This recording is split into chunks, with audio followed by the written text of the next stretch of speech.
It's not primarily the dwarves and the goblins if that's not your thing, correct? Right. Yeah. Yeah. It's not limited to fantasy. Kind of Tolkien-esque fantasy. You can do a modern sort of campaign or story where everybody is just an average Joe.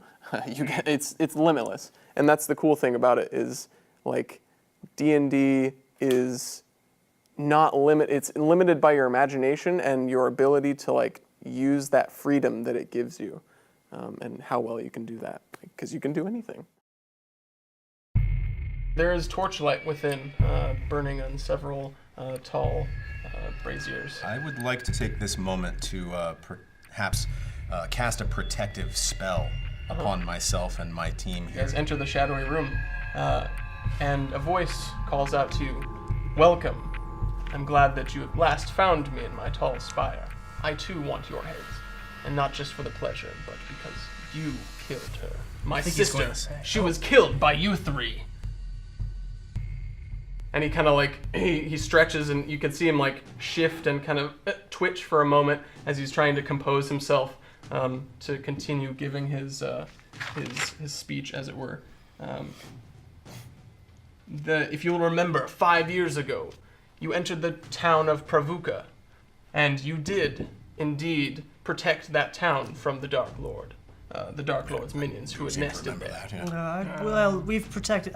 I've lived such a long time. We've had a few run-ins with Dark Lords. They had a great food cart in Pravuka. Oh, that's right. The one with the sausages. Yes. Yes, just the poutine.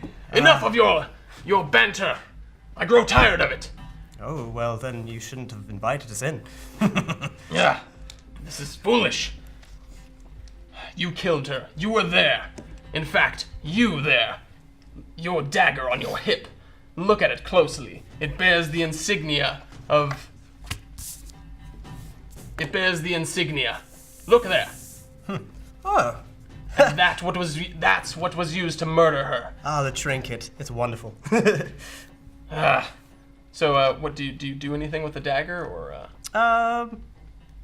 So I do have a quick question. Would you like it back? No, you will keep it. In fact, perhaps in your dying breath, I will use it to stab it directly into your heart. Well, then I'll hold on to it for just such an occasion, if my arrows don't pierce your eyeballs first. He begins to stalk around the room at this point, and there are pillars holding up this three central pillars on each side of this rich carpeting that goes all the way to the dais, and he begins stalking around them, looking at you.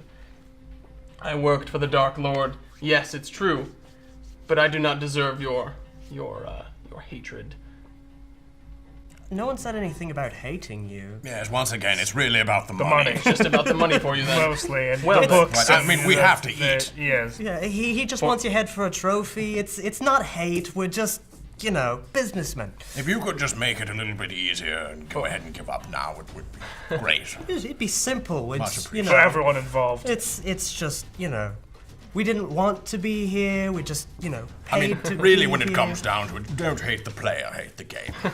At this, he snaps his fingers. He says, I grow tired of this. And the doors close with a loud shudder. And you feel the magical energies gathering at the door, as though those were the door traps, and finally he has set them. You see, I invited you in, and now there will be no escape. Gentlemen, I do believe we are locked in. She is dead because of you, and I will have my revenge. Oh, that's wonderful. Revenge is a great reason to fight. You know what? You know what's a little better though? Money. Yeah. I like that. Yeah.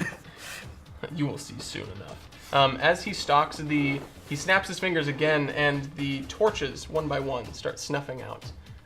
And the room goes progressively darker. However, his eyes remain shining as you see him moving, slowly stalking you. So a bit like Is it Going like past the pillars. is it animalistic? Yeah. Is it something that I would recognize having hunted many an animal? This is starting to seem pretty familiar to you, yeah. Something you've definitely hunted before, and you're just kind of waiting for that initial change to happen. Now, you said that the lights have snuffed out one by one. Does that mean that the room is essentially plunged into total darkness except for the hearth That's burning? The hearth, yes, is casting some light, and also the alchemical table.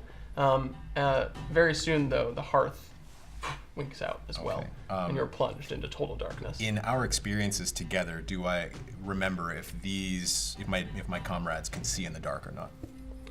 So you are an elf, so I imagine that you have the ability to see in the dark, and orcs do Orcs as tend well. to, and so do dwarves. So we're okay. pretty well set. If we had a human with us, it might prove problematic. For sure. In which case, I would have a spell for that.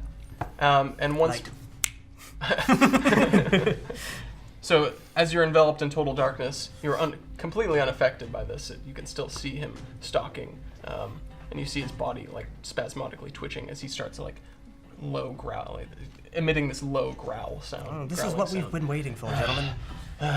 Here we go again. This is my favorite part. On one of the pillars is a switch that you didn't notice before, large lever. He pulls it down, and you can see the ceiling, which was barren stone, start to retract.